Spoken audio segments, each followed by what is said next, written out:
BoobTube, I'm back. This time with a comics update.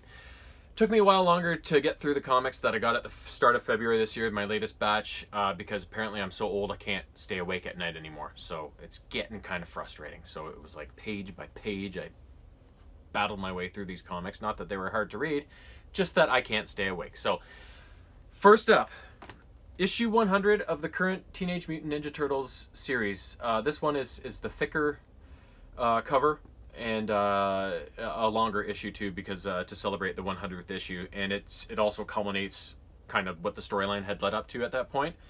So as this one starts off, you've got Leo, Raph, and Jenica fighting Bishop and Casey Jones's father, who's in control of Slash, the big freakish turtle. And then you've got Mikey and Donnie fighting the faction of Mighty Mutanimals that went bad and set off Hobbs' mutagen bomb that turned a lot of the populace into mutants. And in the meantime, while those battles are going on, you've got this mysterious person in a mask trying to resurrect Shredder, as well as this massive dragon that she plans on setting loose on the city, which I think is kind of like an end days sort of thing, right?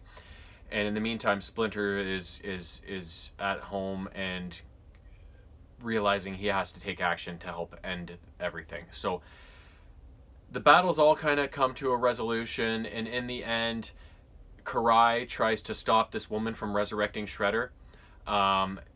She fails in her attempt, and the dragon is about to be birthed. The Shredder is back, and so Splinter has to enter the fray and help Karai stop this dragon threat, and he does so at the cost of his life. So that's how the issue ends, with the death of Splinter, and also Casey Jones's dad dies in the battle. So there's lots of death going around, but Splinter, I mean, that's a huge character to have died in this issue, right? So so that's kind of how it ends. The next two is Ninja Turtles 101 and then the Ninja Turtles 102. So the two issues right after the big episode 100. These two are kind of slower moving stories. It's kind of dealing with the Turtles' after effects of Splinter's death. Everybody's out of it and dealing with Splinter's death in their own way. Mikey and Leo have both withdrawn to the farmhouse. Leo is like in the greenhouse tending to plants and being very withdrawn and not being the leader anymore. Mikey sleeps all day and takes care of this new cat that he's gotten and puts all of his efforts into that. Meanwhile, Donnie's at the farmhouse, and he wants to talk about stuff, but nobody wants to talk to him, so he's just kind of restless and doesn't know what to do.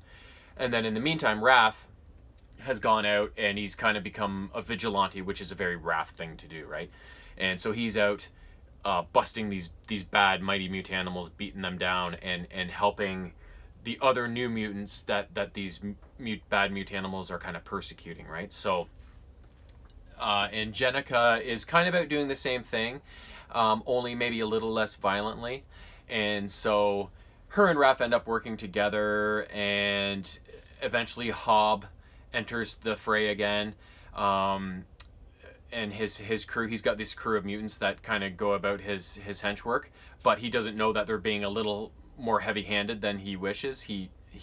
Hob is like a bad guy, but also kind of a normal bad guy, sort of, I guess. And he doesn't know that his enforcers are taking liberties with their kind of stature, right? So Raph and Jenica stop this one of his lieutenants, which is, I forget his name, but he's like a big porcupine mutant. And so this guy, oh God, see, I'm still tired. It's 2:00. This guy, the porcupine guy, gets fired by Hob eventually for what he does. But this guy plans on getting back on Hob, and during this kind of acquisition of 3 mutants that Hob makes, this porcupine guy kind of stays behind the scenes and then sets these mutants free. And we don't know what they are. All that we know is they're in this little crate, and then they get loose. And then that's kind of how episode issue 102 ends, with that sort of thing. So it's kind of like a closure on issue 100, but and issues 101 and 102 start kind of a new beginning, but all at the same time there's some recurring storylines that have left over from issue 100, like Hob and his mutanimals, which I think are going to start to play more of a factor in it than they did before. So yeah, so that's where those ones kind of left off. Next, it's the other side of the Ninja Turtles, the Urban Legends side. So Ninja Turtles Urban Legends episode. I'm starting to get angry at myself. Issue 20, and then Urban Legends issue 21.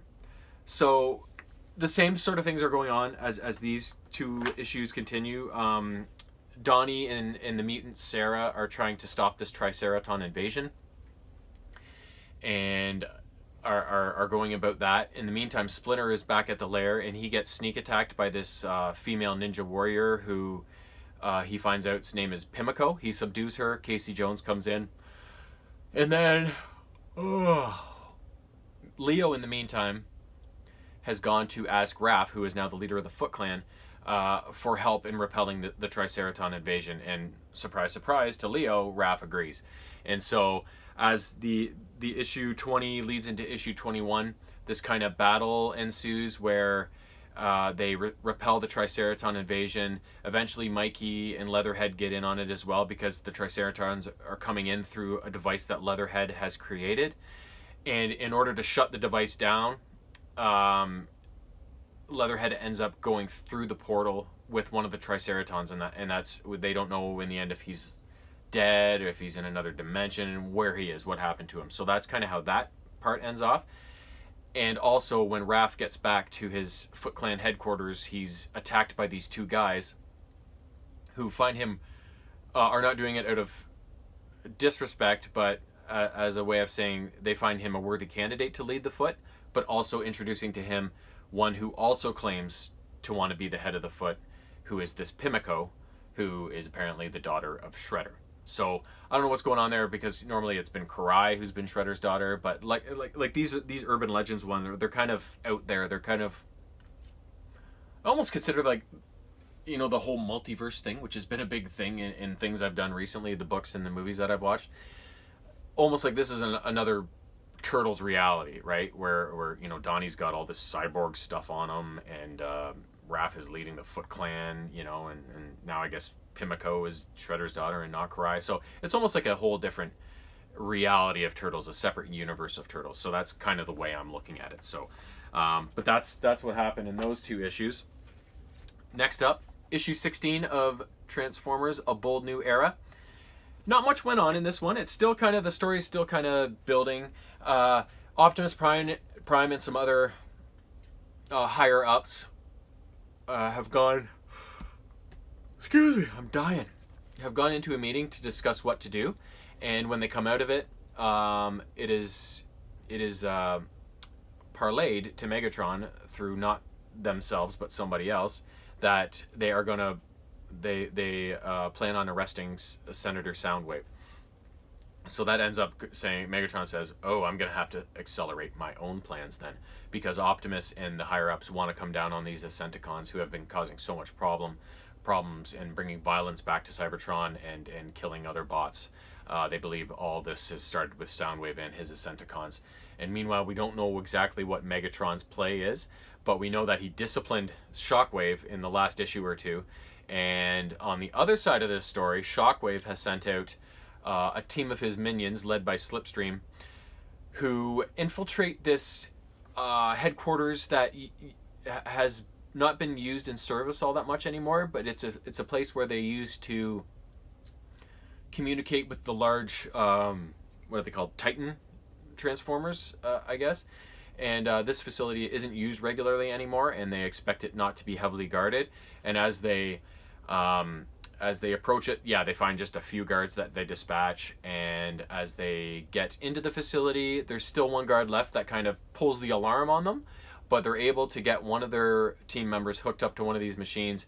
And as the issue comes to a close, he sends up this this communication up in space to a transformer called Vigilem, I think his name is. And it says, "Are you ready?" And the last kind of frame you see of the issue is I can't get a scope of how big this thing is because there's no planet or other structure in the background to gauge it by, but it looks like a big space station that must be a transformer, and it's got some guns bristling out of it. It very much reminds me of like a Unicron type transformer, big and bruisey and almost too big to kind of fathom the size of it. I don't think it's as big as Unicron, but I think it's going to be like a massive weapon moving forward for Shockwave and his whatever his scheme is, right? So that was kind of a cool issue the way it ended. It was kind of a slow start with the storyline and stuff and the plot development, but ended like, oh, I'm so sorry. But ended with a kind of, ooh, can't wait to see who this is and how the next issue goes, right? Last one, issue 269 of G.I. Joe, A Real American Hero. In this one, Cobra finally lands at their base with Snake Eyes, who they believe is Snake Eyes in their possession, subdued with a tranquilizer. And Cobra Commander meets the retinue personally, and they take Snake Eyes down to the bowels of this facility to put him in jail. And as a reward, to the Cobra Trooper that finally transported Snake Eyes there, her name is Laura. Cobra Commander leaves her in the cell and says, "You're the one who makes sure he doesn't get out and escape." And as everybody piles out of the cell room, all the other troopers are like, "Here's some grenades, you might need them. Here's some submachine guns." They're all throwing their shit to her, right? Like, good luck. And they lock her in there with Snake Eyes. And then on the other side of it, the actual Joes don't come into it a lot. There's a couple frames where they flip to them, but the other side of it is there's two other things going on.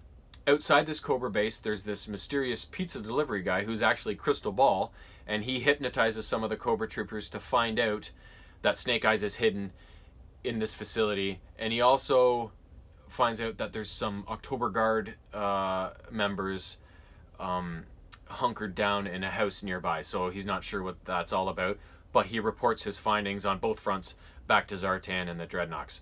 And then the way it closes out is that Baroness and Destro, who have been captured by this kind of mechanical alien being or whatever it is, I'm not sure what it is, if it was created or if it's an alien, but it's taken them captive. It's this supremely powerful being, and is taking them captive and transporting them somewhere. But one of the guards that is doing this for him ends up being Zartan in disguise, and so he dispatches the other guard, and he is set to apparently rescue Destro and Baroness as the issue comes to a close. So that's what happens in that one. So lots of turtles this time around. Only one Joe, only one Transformers. So I'm expecting it to be kind of opposite heavy the next time. So more Joe and Transformers and a little less turtles. So and if it's light on all fronts, I'll probably pick up a couple of back issues while I'm at it, just to try and fill out some other stuff. But that's kind of where the comics situation is at with me right now. Those are my three favorite franchises outside of Star Wars that I love the most, and that I collected comics the most as a kid, and toys and stuff like that. Those were the three big ones as a kid. So I like to not only collect the older ones that I didn't complete as a kid, but also to keep them going now in the present, because I love the old comics, but it's remarkable to see the artwork and the talent that goes into the magazines that come out these days. It's like, it makes you so jealous. You just wish you could be able to draw like that and create something like that. So I just love I love the storylines and stuff too, but I love the artwork. I love looking at these things and the characters and the creations that they come up with. It's just amazing. So yeah, I get my comics at the start of every month, and once I'm through reading them, I can't wait for the start of the next month. Not that I want to wish time away, but I can't wait to see what comes next. So stay tuned for the next round. It'll be coming in about a month. So long.